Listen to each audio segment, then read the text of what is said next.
اب اس نے غور سے دیکھا کہ سامنے بھی ایک دکان ہے، وہاں دن بھر تو کوئی گاہک گیا ہی نہیں۔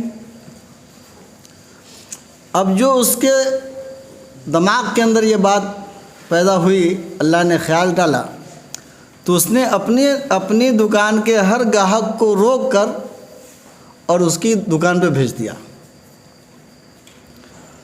اب اس کی دکان بھی چلی، خرچے بھر کو اللہ پاک نے پیسے دے دیے، اس سے زائد دے دیے، اور جس کے پاس گاہک بھیجا وہ مسلمان نہیں تھا، وہ یہودی تھا، یہودی کی دکان تھی۔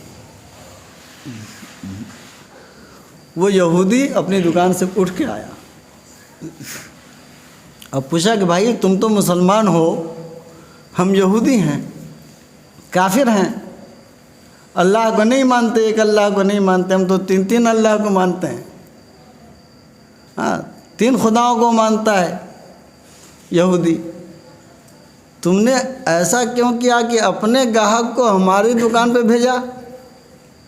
تو اس مسلمان نے کہا کہ بھائی میں نے تو اپنے خرچے کے لیے بیچ لیا تھا سامان، تمہارے پاس کوئی جا نہیں رہا تھا، تمہاری بکری چل نہیں رہی تھی، تو میرے دل میں خیال پیدا ہوا کہ تمہارے بچے کہاں سے کھائیں گے، تمہارا کام کیسے چلے گا، اس لیے میں نے اپنی بکری کو روک کر کے اور گاہک کو آپ کی دکان پر بھیجا۔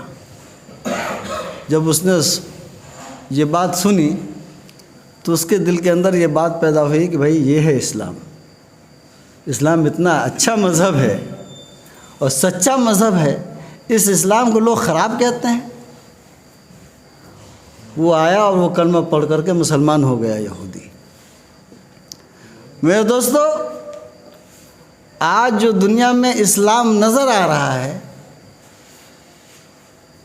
یہ اسلام جو نظر آ رہا ہے یہ بھی آج مسلمانوں کی محنت کا ثمرہ ہے، جو اللہ والے ہیں، دین سے جڑے ہوئے ہیں، اللہ سے سچی محبت کرتے ہیں، نبی سے پکی محبت کرتے ہیں، ان کی محنت کا ثمرہ یہ ہے کہ آج اسلام پوری دنیا کے اندر نظر آ رہا ہے۔ کیوں؟ کنتم خیر امت، تم سب سے بہترین امت ہو، اخرجت للناس، لوگوں کے لیے نکالے گئے ہو، تم ایسے لوگ ہو۔ اپنا کھا لو اس سے کام نہیں چلے گا، اپنا پہن لو اس سے کام نہیں چلے گا، اپنی نماز پڑھ لو اس سے کام نہیں چلے گا، اپنا روزہ رکھ لو اس سے کام نہیں چلے گا، اپنا قرآن پڑھ لو اس سے کام نہیں چلے گا۔ اخرجت للناس، لوگوں کے لیے تم نکالے گئے ہو، بنائے گئے ہو، تم آخری امت ہو، خیر امت، تم سب سے بہتر امت ہو۔ اخرجت للناس، اور کیا کام ہے تمہارا؟ تم کو اپنا پیٹ بھرنے کے لیے تھوڑی پیدا کیا ہے، رزاق تو اللہ ہے، وہ سب کو رزق دیتا ہے، وہ تمہارا بھی پیٹ بھر دے گا، مگر اپنے ہی پیٹ بھرنے کی فکر ہو، اس سے کام نہیں چلے گا۔ اپنی ہی نماز پڑھنے کی فکر ہو، اس سے کام نہیں چلے گا۔ اپنی ہی قرآن پڑھنے کی فکر ہو، اس سے کام نہیں چلے گا۔ سب کی فکر کرنی پڑے گی، خود بھی نماز پڑھنا پڑے گا، اور دنیا کو بھی نماز پڑھنے کی دعوت دینی پڑے گی، خود بھی کلمہ پڑھنا پڑے گا، دنیا کو بھی کلمہ پڑھنے کی دعوت دینی پڑے گی، تاکہ سب کے سب اللہ کے ایک اور نیک بنتے بنے۔ کیا ہے ذمہ داریاں؟ اخرجت للناس تأمرون بالمعروف وتنہون عن المنکر وتؤمنون باللہ، کہ تم اچھائیوں کا حکم کرنے والے لوگ ہو، برائیوں سے روکنے والے لوگ ہو، وتؤمنون باللہ، اور تم اللہ پر ایمان رکھنے والے لوگ ہو، اس لیے سب سے بہترین امت ہو۔ تو میرے دوستو، ہم کو اپنے عقیدے کو درست کرنے کی ضرورت ہے، عمل کو درست کرنے کی ضرورت ہے، اللہ کے گھر کو آباد کرنے کی ضرورت ہے، اللہ کو راضی کرنے کی ضرورت ہے۔ میرے دوستو، میں نے قرآن پاک کی ایک آیت کریمہ کی تلاوت کیا ہے۔ آج ہم سوچ لیتے ہیں چلو دعوت دے دیا، دین کی بات کر دی، پروگرام کر دیا، یہ بھی بڑا کار خیر ہے، یہ اللہ کی توفیقی سے ہوتا ہے۔ ہم آگے دین کی بات کے اندر ویسے نہیں آ گئے، اللہ نے اس مجلس کے لیے ہمارا انتخاب فرمایا کہ یہ میرا نام سنیں، اللہ کی بات سنیں، نبی کا پیغام سنیں، یہ خوش نصیب اور سعید لوگ بن جائیں، اس لیے انتخاب ہوا اللہ کی طرف سے، تب یہاں آئے ہیں۔ ہمارے نبی کی شان کیسی تھی؟ ہمارے نبی بڑی شان والے تھے، اور ان کی جو فکر تھی، ہم جو چاہتے ہیں ہمارے پڑوسی نماز پڑھنے والے بن جائیں اور ایک دن دعوت بھی نہیں دیں گے تو نماز کیسے پڑھیں گے؟ وہ غفلت کی دنیا سے نکل کر کے اور اللہ کے ذکر کی دنیا میں کیسے آئیں گے؟ وہ اپنی غفلت سے نکل کر کے مسجد تک کیسے آئیں گے؟ ہم کو تو ان کی فکر کرنی پڑے گی، دعوت دینی پڑے گی، ان تک جانا پڑے گا، اللہ کی بات پہنچانی پڑے گی، نبی کا پیغام پہنچانا پڑے گا۔ ہمارے نبی کی شان کیسی تھی؟ کتنی عظمت والی شان تھی ہمارے نبی کی، اور کیسی فکر تھی؟ فَلَعَلَّكَ بَاخِعٌ نَفْسَكَ عَلَىٰ آثَارِهِمْ إِن لَّمْ يُؤْمِنُوا بِهَٰذَا الْحَدِيثِ أَسَفًا۔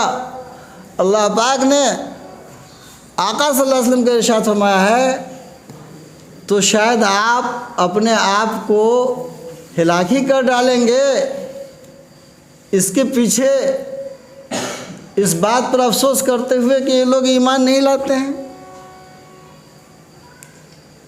ارے آپ کا کام تو تبلیغ کرنا ہے، اللہ کے پیغام کو پہنچا دینا ہے، آپ نے تو اللہ کا حق پہنچا دیا، اور یہ گھٹن کہ آپ اپنے آپ کو مار ہی ڈالیں گے اس فکر کے اندر۔ ایسی فکر کیسی فکر ہوگی جس کو اللہ پاک خود قرآن میں بیان فرما رہا ہے؟ یہ فکر تھی نبی کی۔ جب نبی کی یہ فکر تھی، ہمارے نبی آخر الزماں جناب محمد رسول اللہ صلی اللہ علیہ وسلم کی، پھر دنیا میں انقلاب آیا۔